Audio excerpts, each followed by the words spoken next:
Halo, assalamualaikum warahmatullahi wabarakatuh. Salam sejahtera bagi kita semua. Jumpa lagi dengan Dr. Hewan Rahmat Wahyudi. Mumpung masih bulan Syawal, saya mengucapkan selamat hari raya Idul Fitri. Mohon maaf lahir dan batin. Mohon maaf atas kesalahan-kesalahan saya yang mungkin secara langsung tidak langsung kurang berkenan di hati pemirsa sekalian.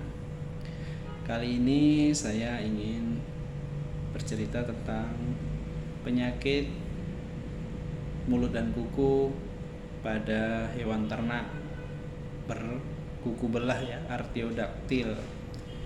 Artinya berkuku genap seperti sapi, kerbau, kemudian kambing, domba, babi, dan rusa.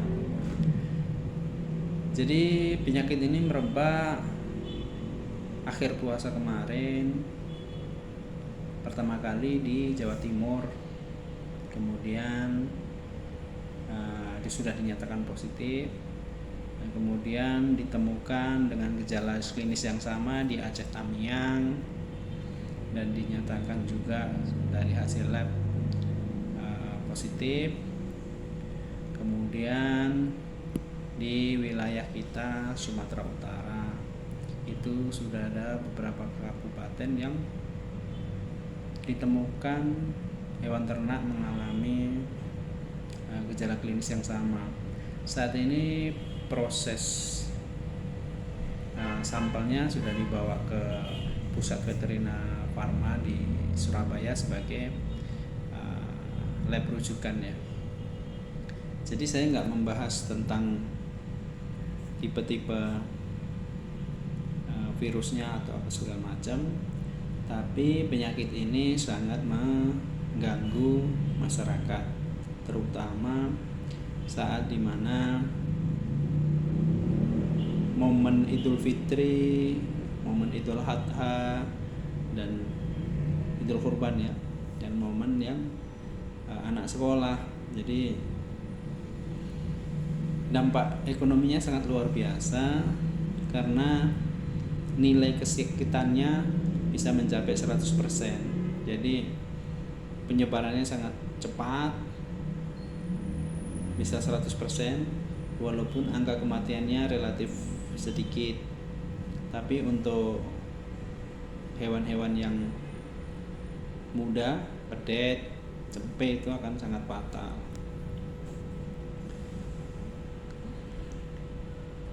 Pengobatannya secara spesifik tidak ada karena ini disebabkan virus. Jadi usaha kita hanya mempertahankan bagaimana supaya hewan ternak yang terkena ini bisa bertahan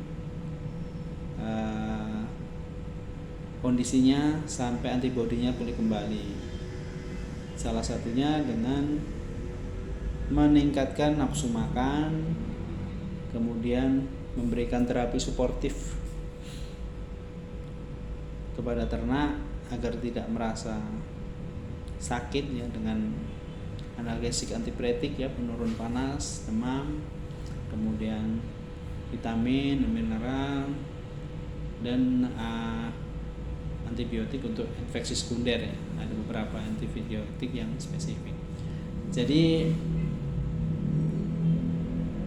tidak ada terapi yang efektif sampai antibodinya tumbuh. Jika dalam 3-4 hari sapi juga tidak mulai mau makan setelah terapi tersebut, ya mau nggak mau kita harus usahakan infus ya. Jadi cairan masuk ke badan. Untuk sapi-sapi lokal dari temuan di lapangan cenderung lebih tahan. Namun untuk sapi yang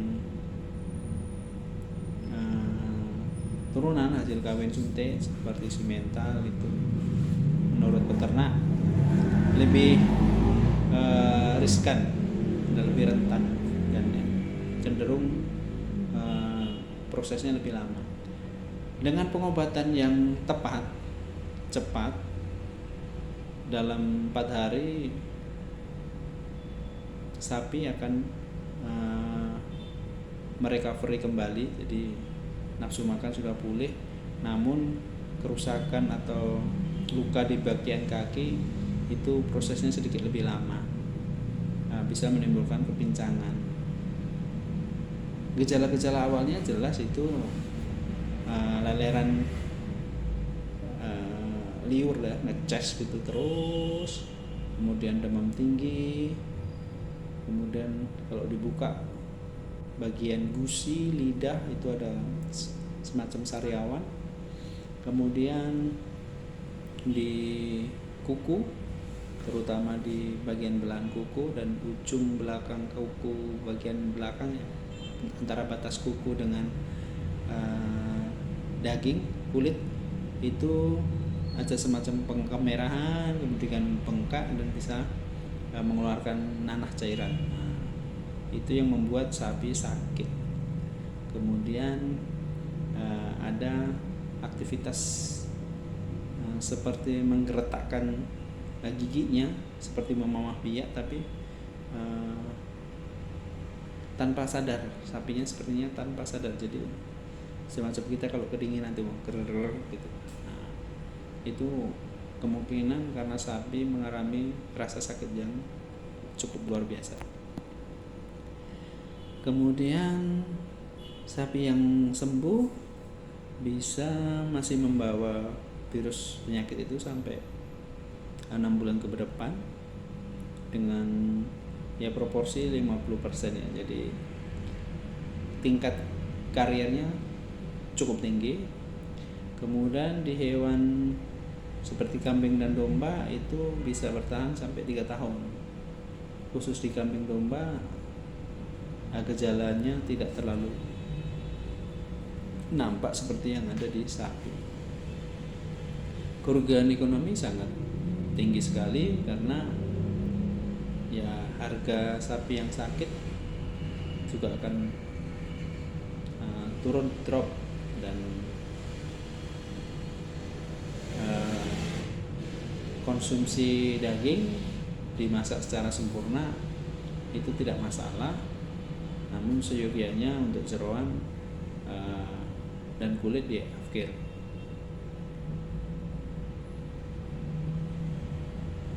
Kemudian bagi peternak, usahakan tidak memasukkan ternak baru, terutama daerah-daerah yang sudah muncul gejala PMK.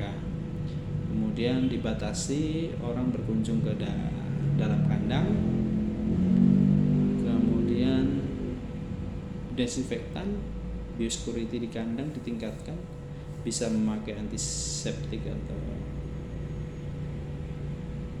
yang sudah beredar di pasaran, atau menggunakan Biclean dengan konsentrasi 3%, bisa untuk dipping kaki ataupun untuk semprot kandang.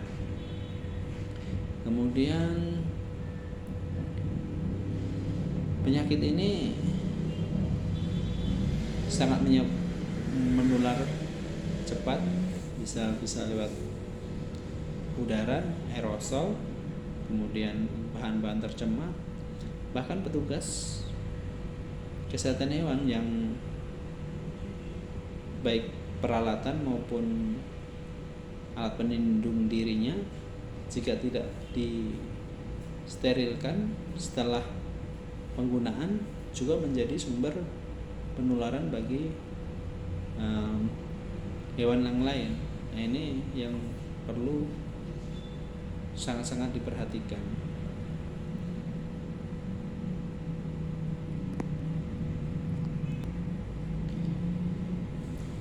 Untuk stok keperluan korban yang mungkin 2 bulan lagi akan berlangsung ya, bagi mungkin para panitia korban di masjid-masjid itu seyogianya memastikan bahwa sapi yang dibeli itu sehat. Umumnya kita melihat sapi, kemudian menanyakan harga dan memancar nanti sampai hari H diantar. Ini akan menjadi kesulitan sendiri karena panitia tentunya akan membandingkan beberapa ternak dari beberapa pedagang. Jadi itu juga akan memberikan peluang untuk mencemarkan virus PMK ini. Jadi harus pandai-pandai memilah mana pedagang yang benar-benar dipercaya. Jadi memberi semacam perjanjian. Jadi kalau di Medan ini harga sapi di kisaran 13 jutaan lah kurang lebih, itu mungkin yang banyak dipilih karena iuran per satu bagian adalah 2 juta sampai 2 juta 200. Jadi harga sapi sekitar 13 juta, 13 juta setengah, kemudian dana operasional dan lain itu sisanya. Jadi sapi-sapi yang diperoleh ada sekitar 13 juta setengah atau 14 juta, itu dengan kisaran berat badan daging runtuh 55 sampai 65 kilo. Kemungkinan itu yang didapat karena cara menguliti daging kan berbeda dengan jagal ya. Jadi kemungkinan yang hanya bisa didapat adalah 55 ke 65 kilo. Jadi panitia kurban harus membuat perjanjian dengan peternak bahwa atau pedagang ya, bahwa jaminan sapi itu